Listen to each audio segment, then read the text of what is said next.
Dear students, आज के इस वीडियो में हमें 15 के पार्ट का, जिसका नाम है पृथ्वी की संरचना, और टॉपिक भी अपना है पृथ्वी की संरचना, इसके बारे में समझेंगे। चलिए शुरुआत करते हैं। अति प्राचीन काल से ही मानव पृथ्वी की संरचना के विषय में जानने को उत्सुक रहा है। यानी कि मनुष्य काफी वर्षों से, जब से मनुष्य ने सोचना शुरू किया है, समझना शुरू किया है, उसी समय से पृथ्वी की संरचना को समझने के लिए वो जिज्ञासु रहा है, उत्सुक रहा है। जब पृथ्वी में बहुत गहराई तक खुदाई करने के साधन नहीं थे, यानी कि आजकल तो क्या है, कई प्रकार की मशीनें आ चुकी हैं जो अंदर खोद करके अपन निकाल लेते हैं मिट्टी को, या जो अंदर के पदार्थ हैं उनको, चट्टानों के टुकड़ों को, तो उससे पता चल जाता है कि पृथ्वी के अंदर की संरचना कैसी है। परंतु प्राचीन समय में ऐसी अधिक गहराई तक खोदने के साधन नहीं थे। तो उस समय ज्वालामुखी से निकलने वाले लावा को देखकर मानव ने जाना कि पृथ्वी के अंदर की बनावट सभी जगह एक समान नहीं है। अलग अलग स्थानों पर अलग अलग ज्वालामुखी, जो कई सक्रिय, अभी भी सक्रिय हैं, कई निष्क्रिय हो चुके हैं, और कई ज्वालामुखी नए बन जाते हैं, और कई ज्वालामुखी ऐसे होते हैं जो कभी सक्रिय हो जाते हैं, कभी वापस निष्क्रिय हो जाते हैं। तो ज्वालामुखी आपने छोटी क्लासों में देखा भी होगा। चलिए यहाँ पर एक चित्र से अपन देखते हैं ज्वालामुखी। तो ये दिखाई दे रहा है, ये ज्वालामुखी की संरचना है। यानी कि पृथ्वी का ये धरातल है, और अंदर से गर्म पदार्थ जो है, तरल पदार्थ है, वो बाहर निकलता है। ठीक है, ये जो तरल पदार्थ बाहर निकलता है इसको अपन लावा कहते हैं। क्या कहते हैं इसको? लावा कहते हैं। इसके साथ में यहाँ देखो, जो धूल के कण, गैस वगैरह है, वो बादल के रूप में यहाँ बाहर निकल जाती हैं, बादल जैसी संरचना बनाती हैं। तो ये अंदर से जो लावा निकलता है, ये बाद में धीरे धीरे ठंडा हो जाता है। तो इससे वैज्ञानिक पता लगा लेते हैं कि इसके अंदर कौन कौन से पदार्थ हैं, पृथ्वी के अंदर की संरचना का अपन अध्ययन कर सकते हैं। ठीक है, फिर आगे लिखा है, अप्रत्यक्ष विधि जैसे भूकंपीय तरंगों का अध्ययन आदि से अधिक गहराई की जानकारी प्राप्त होती है। जो भूकंप आता है, तो भूकंप की तरंगों से भी अपन अध्ययन कर सकते हैं कि अंदर कितनी गहराई के ऊपर चट्टानों में भूकंप आया है, यानी कि कहाँ तक चट्टानें स्थित हैं। तो अपन दो तरीकों से पता लगा सकते हैं। प्राचीन समय में तो ज्वालामुखी से, और आजकल भूकंप को मापने वाला जो यंत्र है, सिस्मोग्राफ, ठीक है, उसे उसका रिएक्टर स्केल पे उसका पैमाना माप लेते हैं कि कितने रिएक्टर का भूकंप आया है। तो उससे अपन उसका अंदाजा लगा लेते हैं पृथ्वी की गहराई का। आगे लिखा है, सूर्य से अलग होने के तुरंत बाद पृथ्वी उबलते हुए द्रव्य के गोले की तरह रही होगी। देखिए, अपन ने पिछले वीडियो में पढ़ा था कि जितने भी ग्रह हैं वो सूर्य के ही टुकड़े हैं। जैसे यहाँ पर अपन ने कल पढ़ा था ज्वारीय परिकल्पना के बारे में। ठीक है, उसमें था कि कोई विशाल तारा, एक बहुत बड़ा तारा सूर्य के पास से गुजरता है, और उसके आकर्षण के कारण सूर्य का पदार्थ जो है बाहर निकल करके आ जाता है, और उसी से क्या होता है, धीरे धीरे ग्रह बनते हैं। ठीक है, तो ये बता रहा है कि सूर्य से अलग होने के बाद में, क्योंकि सूर्य बिल्कुल तरल अवस्था में है, उसमें गैसें भी हैं, हाइड्रोजन और हीलियम गैसें होती हैं। उनके हाइड्रोजन के नाभिक के संलयन से हीलियम गैस बनती है, और उससे बहुत ज्यादा उष्मा उत्पन्न होती है। ठीक है, वही उष्मा हमें हमारे यहाँ तक पहुंचती है प्रकाश के रूप में। तो सूर्य से अलग होने के तुरंत बाद पृथ्वी उबलते हुए द्रव्य के गोले की तरह रही थी, यानी कि बिल्कुल तरल जो गोला है, ठीक है, आग के गोले की तरह बनने के बाद बहुत लंबे समय तक पृथ्वी का अधिकांश भाग तरल ही बना रहा। कई वर्षों तक यह तरल अवस्था में रही, यानी कि इसका जन्म, जैसे बता रहा है ना, पृथ्वी का जन्म 4.5 अरब वर्ष पूर्व है। ठीक है, तो इतना अरब वर्ष पूर्व पृथ्वी का जन्म माना जाता है। तो ये काफी कई करोड़ों वर्षों तक तरल अवस्था में रही है। इसका एक कारण यह रहा कि अंतरिक्ष के पिंड इससे टकराते रहते थे, यानी कि अंतरिक्ष में जो बहुत बड़े जो उल्का पिंड हैं, अन्य जो और पिंड हैं, वो इससे टकराते रहते थे। 4.40 अरब वर्ष पूर्व मंगल ग्रह के आकार के एक पिंड के टकराने से चंद्रमा की उत्पत्ति हुई थी।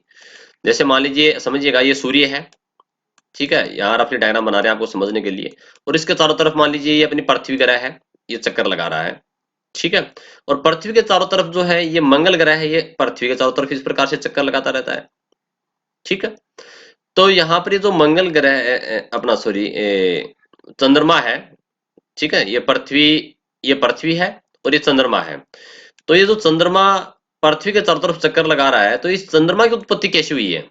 पृथ्वी जो ग्रह है इसकी उत्पत्ति तो अपने समझ ली ज्वारीय परिकल्पना से कि बहुत बड़ा तारा यहाँ सूर्य के पास से कोई गुजरा था और उसके गुजरते समय यहाँ अधिकांश भाग अलग हो गया और ग्रह बन गए, पृथ्वी बन गई। परंतु चंद्रमा की उत्पत्ति का अगर एग्जाम में क्वेश्चन आता है, बोर्ड परीक्षा में प्रश्न बनता है इसका कि चंद्रमा की उत्पत्ति कैसी हुई है, जो कि पृथ्वी का एकमात्र प्राकृतिक उपग्रह है, ठीक है, नेचुरल सैटेलाइट है। तो ये चंद्रमा कैसे बना है, ये बता रहा है कि कोई बहुत बड़ा ग्रह जो जिसका आकार लगभग एक कोई पिंड था जिसका आकार मंगल ग्रह के आकार का था, ठीक है, मंगल ग्रह के आकार का कोई पिंड है, वो ये इसके पास से गुजरा, किसके पास से, पृथ्वी के पास से गुजरा, उससे टक्कर हो गई इसकी, ठीक। तो पृथ्वी के टकराने से चंद्रमा की उत्पत्ति हुई है, दोबारा देखिएगा, यानी कि पृथ्वी की उत्पत्ति तो हुई है 4.5 अरब वर्ष पहले और चंद्रमा की उत्पत्ति हुई है 4.40 अरब वर्ष पहले, ठीक है, बहुत इंपॉर्टेंट बात है ये। और कोई मंगल ग्रह के आकार का एक बड़ा पिंड पृथ्वी के पास से गुजरा था और वो उसकी टक्कर पृथ्वी से हो जाती है और टकराने से चंद्रमा की उत्पत्ति होती है, यानी पृथ्वी का ही भाग अलग हो गया और चंद्रमा बन गया और वो पृथ्वी के चारों तरफ घूमना शुरू कर दिया। चंद्रमा पृथ्वी का एकमात्र प्राकृतिक उपग्रह है, ठीक है। वैसे तो वैज्ञानिक जो उपग्रह छोड़ते हैं वो कृत्रिम उपग्रह है, वो भी पृथ्वी के या अन्य ग्रहों के चारों तरफ चक्कर लगाते हैं, वो कृत्रिम उपग्रह कहलाते हैं।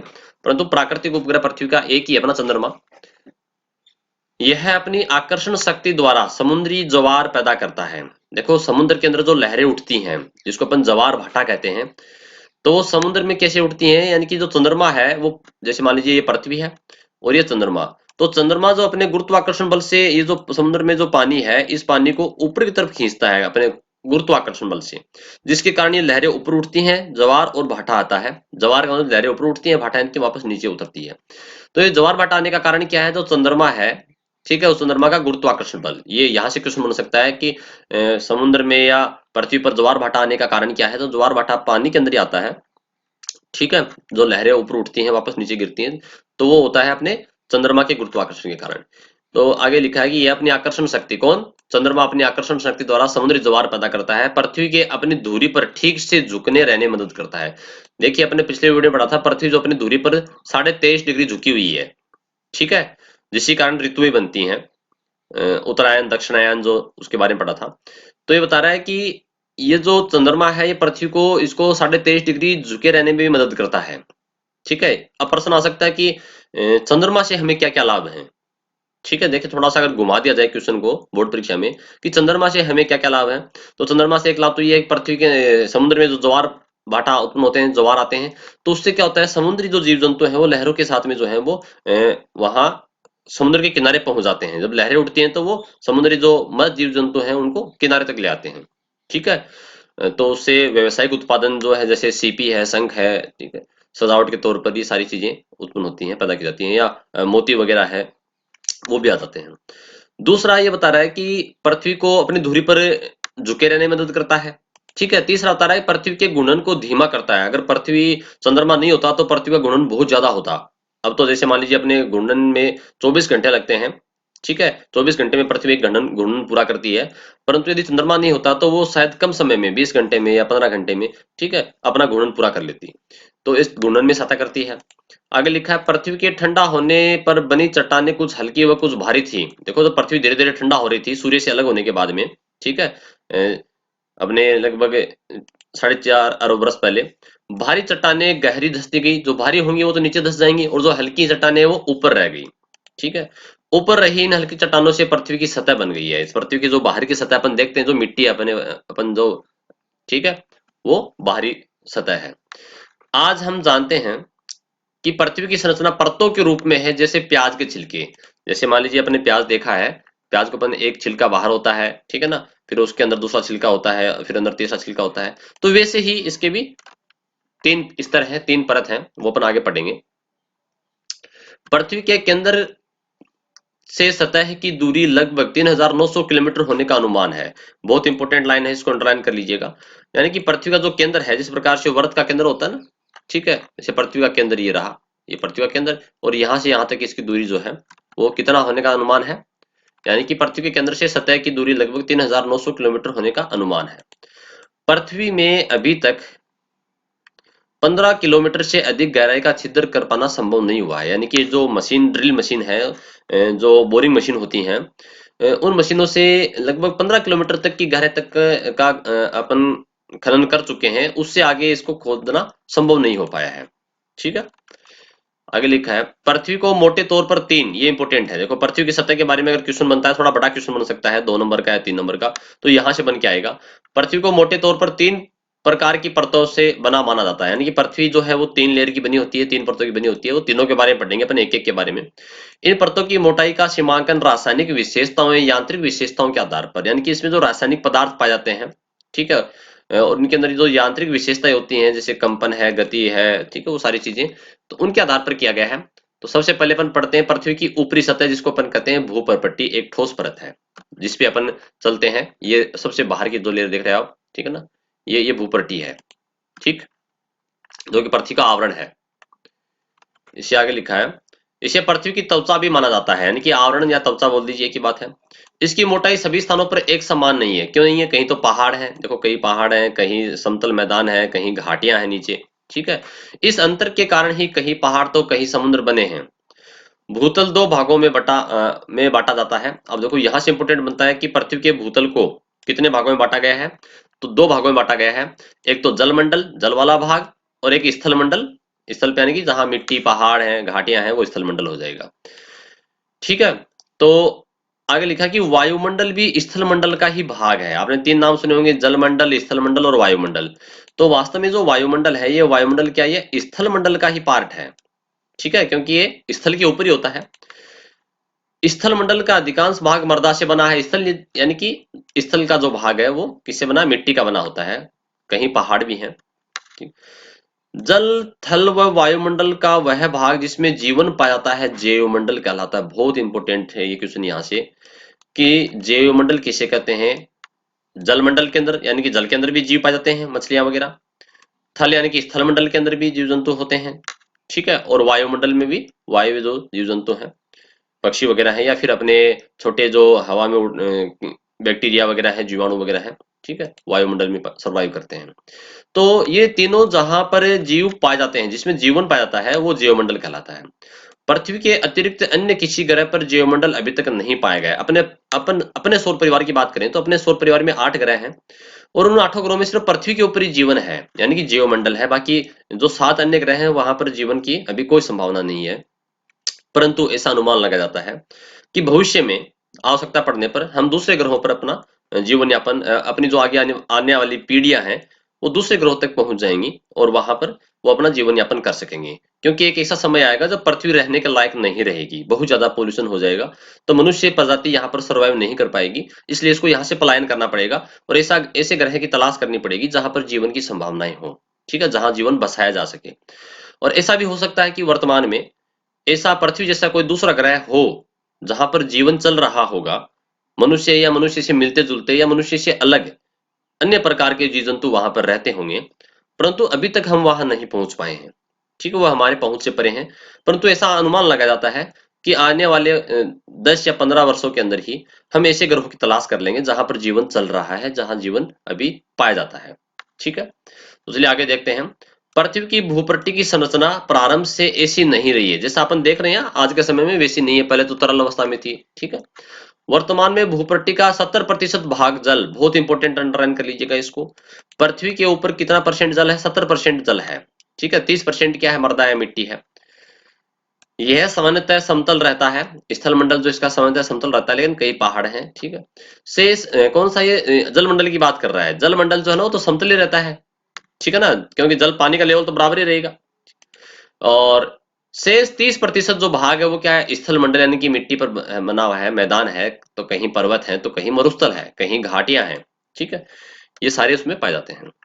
तो ये तो बात होगी बाहर सबसे जो भूपटल की है, इसकी बात होगी भूपटल वाले की, ठीक। और फिर अपन बात करेंगे पृथ्वी के बनने के प्रारंभ के कुछ लाख वर्ष तक भूपर्पट्टी पतली व एक इकाई के रूप में थी, यानी कि पहले बहुत पतली परत थी ये, ठीक है, बाहर वाली परत। पृथ्वी के ठंडा होने के साथ साथ भूपर्पट्टी विशाल चट्टान खंडों में बदल गई, यानी कि मोटी होती चली गई। और इन विशाल चट्टान खंडों को विवर्तनिक प्लेटें कहते हैं, बहुत इंपोर्टेंट है ये पूरा, आपको यहाँ से याद करना है कि विवर्तनिक प्लेटें क्या हैं। विवर्तनिक प्लेटें आगे बहुत काम आएंगी आपने, तो यहाँ इसकी डेफिनेशन समझना है। विवर्तनिक प्लेटें किसे कहते हैं? कि जब पृथ्वी बनी थी तो भूपट्टी की परत बिल्कुल पतली थी, एक इकाई के रूप में थी, और पृथ्वी के धीरे धीरे ठंडा होने के साथ में भूपट्टी विशाल चट्टान खंडों में बदल गई, और विशाल चट्टान खंडों को विवर्तनिक प्लेटें कहते हैं, ठीक है। और महाद्वीप, ठीक है, जो अपने महाद्वीप है, पूरी पृथ्वी को 7 महाद्वीपों में बांट रखा है। ठीक है, जैसे एशिया महाद्वीप है, अफ्रीका महाद्वीप है, उत्तरी अमेरिका है, दक्षिणी अमेरिका है, ठीक है, अंटार्कटिका है, तो ये यूरोप है, ये महाद्वीप है, 7 महाद्वीप है। तो ये जो महाद्वीप है ये विवर्तनिक प्लेटों पर स्थित हैं, जो बड़ी बड़ी चट्टाने हैं, ठीक है, उनके ऊपर वो चट्टाने आपस में खिसकती रहती हैं धीरे धीरे। विवर्तनिक प्लेटें धीरे धीरे खिसकती रहती हैं। इनके खिसकने की गति हमारे नाखूनों के बढ़ने की गति के बराबर आके गई। जिस प्रकार से हमारे नाखून धीरे धीरे बढ़ते हैं और हमें पता भी नहीं चलता है, वैसे ही ये धीरे प्लेटें इतनी धीरे धीरे गति से खिसकती हैं, ठीक है, कि हमें पता नहीं चलता है एक साथ। ठीक, कई वर्षों में जाकर के इसके परिणाम नजर आते हैं कि चट्टाने के खिसकने से पहले पृथ्वी एक गोला ही था पूरा, ठीक है, फिर धीरे धीरे क्या हुआ, चट्टाने खिसकती गई, खिसकते अलग अलग महाद्वीप बन गए, बीच में समुद्र आ गए, पानी आ गया, ठीक है, और अभी भी ये जारी है। प्रारंभ में जब विवर्तनिक प्लेटें हल्की थी तो इनकी गति बहुत तेज थी, ये बहुत तेजी से खिसकती थी। अब गति इसकी धीमी हो चुकी है। पृथ्वी की सतह पर 29 विवर्तनिक प्लेटें पाई गई हैं। देखो, अब तक ज्ञात किया जा चुका है कि पृथ्वी की पूरी पृथ्वी पर कितनी प्लेटें हैं, 29 विवर्तनिक प्लेटें हैं। ठीक है, तो आपको याद रखनी है संख्या, विवर्तनिक प्लेटों की संख्या कितनी है, 29 है। पृथ्वी की दूसरी परत को मेंटल कहते हैं। देखो, पृथ्वी की जो दूसरी परत है उसकी बात कर रहा है, ठीक है, सेकंड जो लेयर है अंदर वाली, ये पहला भूपटल हो गया, ठीक है, सेकंड लेयर जो है उसकी बात चल रही है, तो ये क्या कहलाती है, मेंटल कहलाती है। यह सबसे मोटी परत है, यह सबसे मोटी परत है। यह अधिकांशतः गर्म पिघली चट्टानों से बनी होती है। देखो, दूसरी प्लेट प्लेट जो मोटी है ना, सबसे मोटी, ये तो भूपटल वाली बात होगी, सबसे बाहर वाली प्लेट है ना, ये और इसके अंदर ये जो आप देख रहे हैं ना, ये आवरण वाली बात, ये सबसे मोटी, इसकी बात कर रहा है ये, ठीक है ना, ये है सबसे बाहर वाली लेयर, तो ये हो गई, ठीक है, और सेकंड लेयर ये है। फिर जो तीसरी परत है इसको दो भागों में बांट रखा है, ठीक है, तीसरी परत का अंदरूनी भाग और तीसरी परत का बाहरी भाग। ठीक, क्लियर। तो अब देखते हैं आगे क्या है। पृथ्वी की दूसरी परत को मेंटल कहते हैं, सबसे मोटी परत है, ठीक है, यह अधिकांशतः गर्म पिघली चट्टानों से बनी होती है। और इन सिलिकेट चट्टानों में, देखो सिलिकेट का मतलब क्या है, यहाँ पर इसमें सिलिका की मात्रा अधिक होती है। सिलिका यानी कि जिसको अपन सल्फर भी कहते हैं, गंधक भी कहते हैं, ठीक है, ऐसा ही जिसका प्रतीक चिन्ह है सिलिका या सिलिकेट की चट्टानें। और लोहे व मैग्नीशियम की मात्रा भूपट्टी की तुलना में अधिक होती है, यानी कि इसके अंदर लोहा और मैग्नीशियम अधिक मात्रा में पाया जाता है। किसकी तुलना में, भूपट्टी जो बाहर वाली लेयर है उसकी तुलना में, या इसमें सिलिकेट, सिलिका, लोहा और मैग्नीशियम पाया जाता है। ठीक है, आगे लिखा है, इसमें उबलते हुए द्रव्य की तरह बुलबुले उठते रहते हैं। मेंटल पृथ्वी के मध्य भाग पर ऊपर नीचे होती रहती है। देखो, मेंटल जो सतह है, ये जो सेकंड लेयर है, ये बढ़ती रहती है और घटती रहती है, इसकी मोटाई जो है वो कम ज्यादा होती रहती है। अब देखो, आपको मैं एक तरीका बताता हूँ याद करने का, कि आपको जो तत्व है जो याद करना है ना, जैसे पृथ्वी की, जैसे समझ लीजिएगा, इसे सबसे बाहर की जो लेयर है उसका नाम है सियोल। ठीक है, नाम उसका Seoul, Si+Al, silicon plus aluminium, उसको सियोल कहते हैं। दूसरी जो लेयर है, दूसरी परत, उसका नाम है सीमा। ठीक है, Si सिलिका प्लस, ठीक है, इसको अपन Mg मैग्नीशियम कहेंगे, ठीक है, सिलिका और मैग्नीशियम। और तीसरी जो लेयर है सबसे अंदर की परत, वो है निफे। निफे यानी कि Ni nickel plus Fe iron. ठीक है, तो सियोल, सिलिका, एल्यूमिनियम, सियोल, सीमा, ठीक है, यहाँ पर ये सिलिका और मैग्नीशियम, ठीक, निफे Ni निकल और Fe यानी कि लोहा। ठीक है, तो सियोल, सीमा और निफे। तो यहाँ ये जो बात आप देखिएगा, ये जो बता रहा है यहाँ पर कि सिलिकेट चट्टानों में लोहे, तो यहाँ पर सिलिकेट यानी सिलिका, और यहाँ पर क्या है, मैग्नीशियम भी है। तो सेकंड परत की बात कर रहा है, तो इसमें क्या होता है, मैंने बताया पहली परत सियोल, दूसरी सीमा, तो सीमा यानी कि सिलिकन और मैग्नीशियम, ये अधिक होता है। ठीक है, और सबसे अंदर की परत उसमें क्या होगा, निफे, निकल और एल्यूमिनियम होगा, वो अपन आगे पढ़ देंगे, सॉरी, निकल और आयरन होगा। ठीक है, अब ये बात कर रहा है सबसे अंदर की परत, पृथ्वी का केंद्रीय भाग करोड़ है। ठीक है, निफे की बात कर रहा है, सबसे अंदर वाली परत, ये दो दो भागों में बटी होती है, सबसे बाहर वाला और इसका भी अंदर वाला भाग। ठीक है, तो इसमें क्या होता है, इसको निफे कहते हैं, निकल और आयरन होता है। पृथ्वी का केंद्रीय भाग करोड़ कहलाता है, सर्वाधिक गहराई पर होने के कारण सबसे अधिक गर्म है, और इसका तापमान लगभग 7000 डिग्री सेंटीग्रेड होने का अनुमान है। ये इंपॉर्टेंट है, याद कर लीजिएगा। पृथ्वी के करोड़ का तापमान लगभग 7000 डिग्री सेल्सियस अनुमान लगा जाता है। करोड़ के गर्म होने का कारण पृथ्वी में बनने वाले बनते समय अंदर रह गई उष्मा है, यानी कि गर्म क्यों है पृथ्वी? जब सूर्य से अलग हुई थी तो बाहर की भाग तो इसकी ठंडी होती चली गई धीरे धीरे, परंतु केंद्रीय भाग अभी भी गर्म है, वो उष्मा बाहर नहीं निकल पा रही है, ठीक है, इसलिए गर्म है। पृथ्वी के करोड़ को दो भागों में बांटा जाता है। अंदर वाला करोड़ ठोस माना जाता है तथा ये शुद्ध लोहे का बना है। देखो आगे ना बात, ये सबसे अंदर वाला ये जो करोड़ पूरा सबसे अंदर का भाग जो है ये ठोस भाग माना गया है, और ये तरल द्रव पदार्थ इसमें पाया जाता है दूसरे वाले में। तो ये ठोस जो भाग है इसमें ये क्या बता रहा है, अंदर वाले की बात कर रहा है, करोड़ के पृथ्वी के करोड़ को दो भाग में बांटा गया है। अंदर वाला भाग ठोस माना जाता है, ये शुद्ध लोहे का बना होता है, ठीक है। कुछ वैज्ञानिक ने इस भाग में सोना और प्लेटिनम होने की संभावना भी प्रकट की है, कि इसे बताता है इसमें सोना भी है प्लेटिनम भी है। बाह्य करोड़ तरल है, इसमें लोहा व निकल प्रमुख रूप से पाया जाता है। देखो आगे ना निकल, मैंने बताया था सबसे अंदर की जो परत है वो निफे है, ठीक है। निफे यानी कि निकल तो इसमें है, और एफ यानी कि आयरन इसमें है, तो बन गया ना नाम निफे, NiFe। सबसे बाहर वाली परत सियोल, सेकंड जो लेयर है वो क्या है सीमा, और अंदर की लेयर क्या है निफे, ठीक है, निकल और Fe आयरन। तो इसको आप याद रख सकते हो, जो मैंने लिखा है वो आप लिख सकते हो इस प्रकार से, सियोल सीमा निफे से याद कर सकते हो, ताकि आप इनको याद रख पाओगे।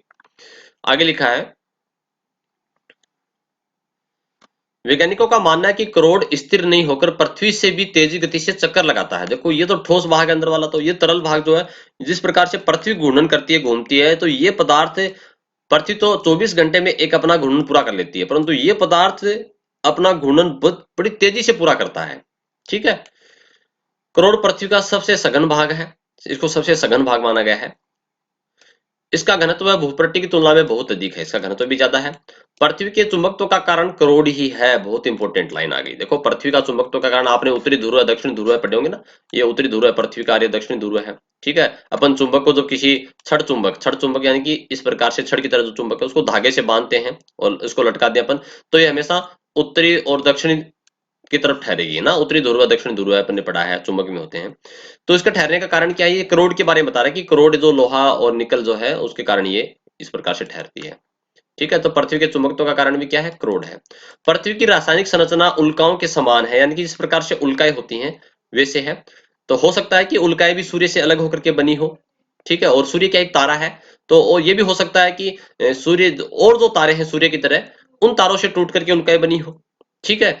तो कहने का मतलब ये है कि पृथ्वी की जो रासायनिक संरचना है, पृथ्वी के अंदर जो रासायनिक पदार्थ जैसे सियोल सीमा नीफे अपन ने पढ़ा है, जो परतों के अंदर सिलिका मैग्नीशियम एल्यूमिनियम, ठीक है, निकल, ये सारी चीजें जो हैं पृथ्वी के अंदर जो रासायनिक पदार्थ होते हैं वो उल्काओं के अंदर भी होते हैं। इसका मतलब अतः पृथ्वी को भी एक बड़ी उल्का कहा जा सकता है।